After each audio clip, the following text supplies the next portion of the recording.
In Couture's Romans of Decadence, we see a Rome that's very different to the glorious and idealized Rome depicted by many other artists before him. It's a Rome beyond its years of glory, drowning in its descendants' decadence.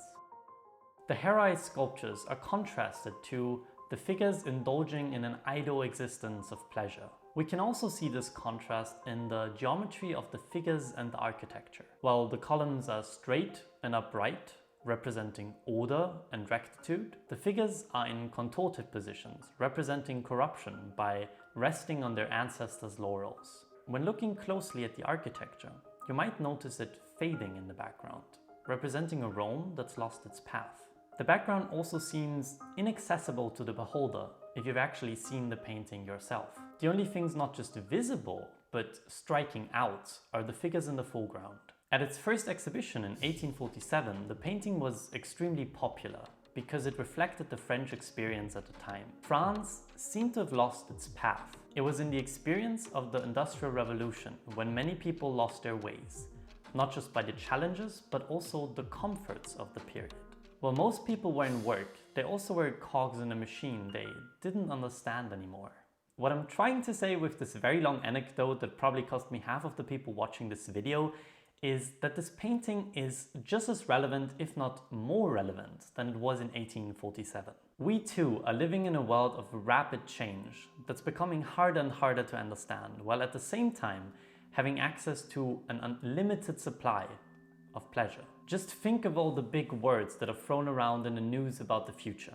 Blockchain, artificial intelligence, automation. Well, probably most of us could have lengthy discussions about these topics. Most of us don't really understand them at a deeper level. And I think that's where a lot of frustration of our generation is coming from.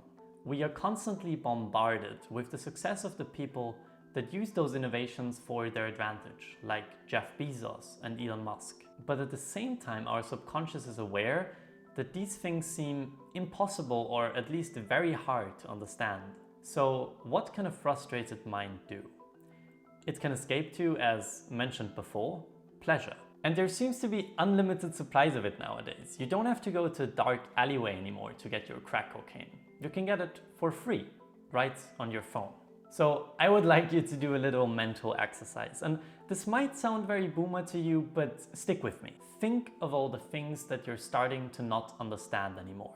For me, that's TikTok. But at the same time, I can think of me laughing at my parents when they didn't understand how YouTube worked. And my mom told me that she was laughing at my grandma not understanding how music television worked. You have to realize that as you're getting older, it will get harder for you to understand things.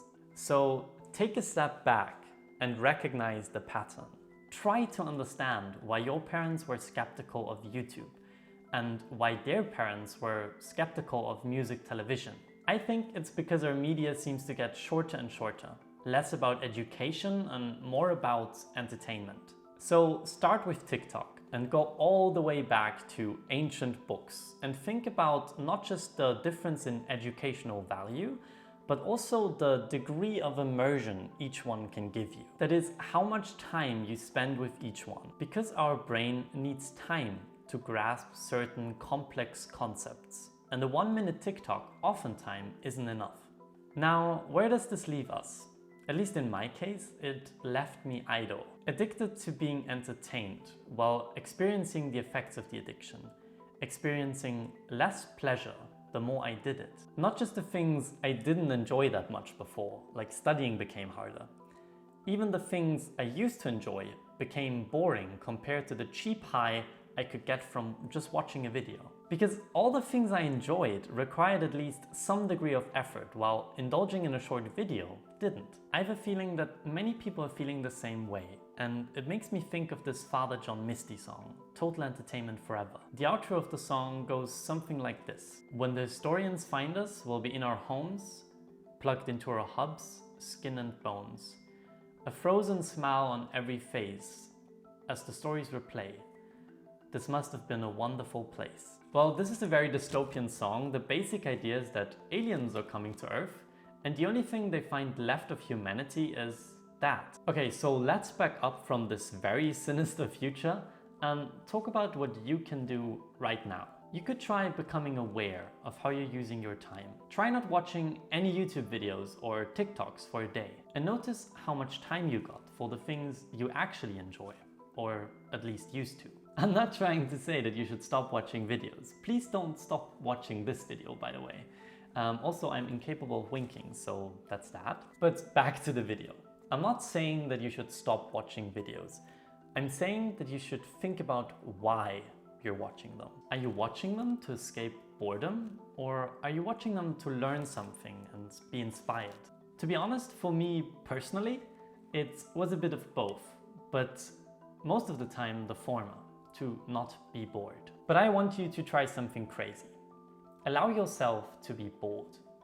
Allow yourself to fill your time in a more meaningful way. And if you're saying that you're watching all these videos to learn something, ask yourself how much information you actually retain after 4 hours of YouTube or TikTok. So maybe you and I should stop being contorted, like the Romans in the painting, and look at the sculptures of heroism and order around you. Since it's very unlikely that you are in an architectural masterpiece right now, but if you are, good for you. Take the columns of order of our time. How about starting with the most powerful learning tools the world has ever seen? The objects on which you're watching this video right now, your laptop and your phone. Start actually using them to your advantage. So I urge you, if this video did not provide any value to you, other than distracting you from what you're supposed to do, which, let's be honest, is no value at all, please do not like this video and do not subscribe to my channel.